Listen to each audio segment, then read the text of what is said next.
يلا بواقي التلاجة نعمل أكلة زي الفل. وربنا هي دي اللي جابت لي الفكرة. قاعدين مركونين شريحتين اتنين ما يكملوش 100 جرام بس هيغدوا البيت كله. هيغدوا البيت كله. يلا اوريكي. سمي الله بقى كده. ولا تقولي لي بقى جلاش ولا تقولي لي بقى فطيرة، هتقولي أحلى من البوريك، والله العظيم أحلى من البوريك. وكله كوم بقى، ووش البيتزا اللي واخداه ده كوم تاني خالص. هي مش خطيرة على فكرة، هي في منتهى الخطورة. يلا نسمي بالله. بسم الله الرحمن الرحيم. وانا اللي عامله لكم الفيديو ده عشان اقول لكم يلا نلم التلاجة قبل رمضان. دي الفكره دي لازم تعمليها على سفرتك في رمضان. هايله تجنن، طعمها حلو قوي، والسر كله في صوص التشريبه. قبل اي حاجه هنسمي بالله ونصلي على الرسول. اللهم صلي وسلم وبارك على حبيبي وشفيعي رسول الله محمد. وهم دول اللي جابوا لي الفكره، لقيتهم في التلاجة كده يعني تقريبا 100 جرام، 100 وشويه، حاجه بسيطه خالص. مسكتهم وقعدت اقطع فيهم قطع صغيره صغيره عشان تحسي انهم كتير، شريحتين بسطرمه. وبعدين هنحتاج بوله نظيفه وناشفه، وانزلي فيها بفلفل حامي بارد زي ما تحبي، اخضر الوان برضو زي ما تحبي، انا ما كانش عندي غير الاخضر. وكمان بقى طماطم، احنا عايزين القشره الخارجيه فقط مش قلب الطماطم عشان ما تطراش معانا. ومعلقتين 3 من الزيتون، دي كانت بواقي زيتون عندي اسود على اخضر. وشايفين الطبق التاني الصغير ده فيه برضو شويه زيتون وشويه فلفل وشويه طماطم، هسيبهم على جنب وهقول لك ليه. وهننزل بقى بكميه البسطرمه الرهيبه. ولازم جبنه، انا كان عندي جبنه موتزاريلا. طبعا احلى حاجه معاها الجبنه الموتزاريلا لان بيكون ملحها خفيف جدا. لو جبنه رومي يعني الجبنه رومي بتكون حادقه شويه، الطماطم حادقه، الزيتون حادق، البسطرمه حادقه، فبتبقى مش الطف حاجه. يا سلام بقى عليها مع جبنه موتزاريلا. قلبنا كل ده كويس قوي، وجبنا صينيه دهناها بشويه زبده. احنا في كل الوصفه دي هنحتاج لنص كوبايه من الزبده الدايبه.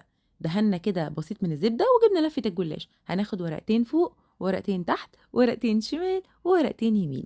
لو عايزه تعملي صينيه مدوره براحتك، انا حبيت اكبر صينيه عشان نعمل معاها شويه بطاطس محمره ونتغدى. بعد كل ده مسحه كويسه من الزبده، كمان ورقتين. انا بحب اعمل ورقتين ورقتين، وادهن كويس قوي علشان الجلاش يورق معانا ويستوي كويس. هنخلص نص كميه الجلاش، وبعدين هنبتدي ننزل بالحشوة الفظيعة اللي ريحتها تجنن. زي ما انتم شايفين حشوة بسيطة جدا، يعني طماطم مع فلفل مع زيتون مع شريحتين بسطرمة. لو عندك برضو في الفريزر معلقتين كده من اللحمة المتعصجة تنفع قوي. لو عندك بانيه، يعني حاجات بسيطة كده. الحشوة بجد بتبقى حلوة قوي، بس انا بصراحة بحبها بحشوة البسطرمة، كمان بتبقى فظيعة في السجق. بعدين هنبتدي نقفل الصينية بالشكل ده. وطبعا انا اول حاجة عملتها اول ما بدأت شغلت الفرن على درجة حرارة 180. طبعا بعد ما قفلنا ندهن كويس بالزبدة، وكمان بقى نحط كده اخر ورقة، ونبتدي نقطع الصينية. بصي بقى، لو انت عايزة الجلاش يبقى كله قد بعضه، هتخلي الجلاشة قد الاربع صوابع زي ما انا بعمل كده. قيسي على الاربع صوابع بالطول وبالعرض، هيطلع معاكي مربعات حلوة قوي. ولو حابة تقطعيها بطريقة تانية برضو براحتك خالص، حابة صينية مربعة مدورة مستطيلة زي ما تحبي. انا كمان عملتها في الالومنيوم، لو حابة تعملي في بايركس اللي انت عاوزاه. بعدين دهنتها كويس قوي تاني الوش كده بالزبدة، وهدخلها الفرن. يا سارة فين صوص التشريبة؟ لا، هندخلها الفرن الاول 10 دقايق. في التوقيت ده هنعمل صوص التشريبة الرهيب. هنحتاج لنص كوباية من الحليب، معلقتين من الزبادي، وحبتين من البيض. ويا ريت كل ده يكون بدرجة حرارة الغرفة. ما ينفعش اللبن يبقى ساقع ولا الزبادي ساقع ولا اللبن ساقع. ليه بقى؟ لان احنا هننزل عليهم بباقي كميه الزبده، فلو الحاجات دي ساقعه الزبده معاكي هتخرز. فلازم الحاجات دي كلها تكون بدرجه حراره الغرفه. رشه ملح بسيطه جدا، ورشه فلفل اسود عشان الزفاره. وبرده خلي بالك رشه الملح بسيطه علشان ما تكونش حادقه معاكي زياده. شفتي بقى نزلنا بباقي كميه الزبده. الصينيه دي كلها اخدت نص كوبايه من الزبده، الشويه في الاول اللي دهنا بيهم بين الطبقات وده الباقي. هنا بعد 10 دقايق طلعتها، وهنزل على طول بصوص التشريبه الجميل ده.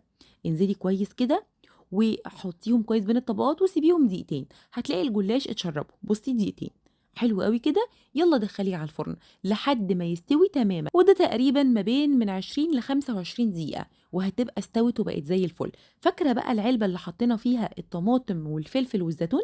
زودنا عليهم شويه جبنه موتزاريلا، وهنديها وش بيتزا في جمال كده.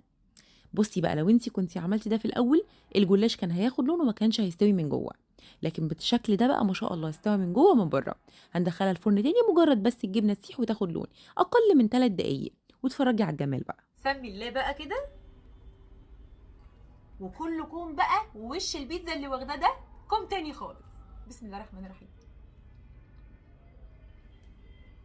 بجد فظيعه، لازم تجربوها.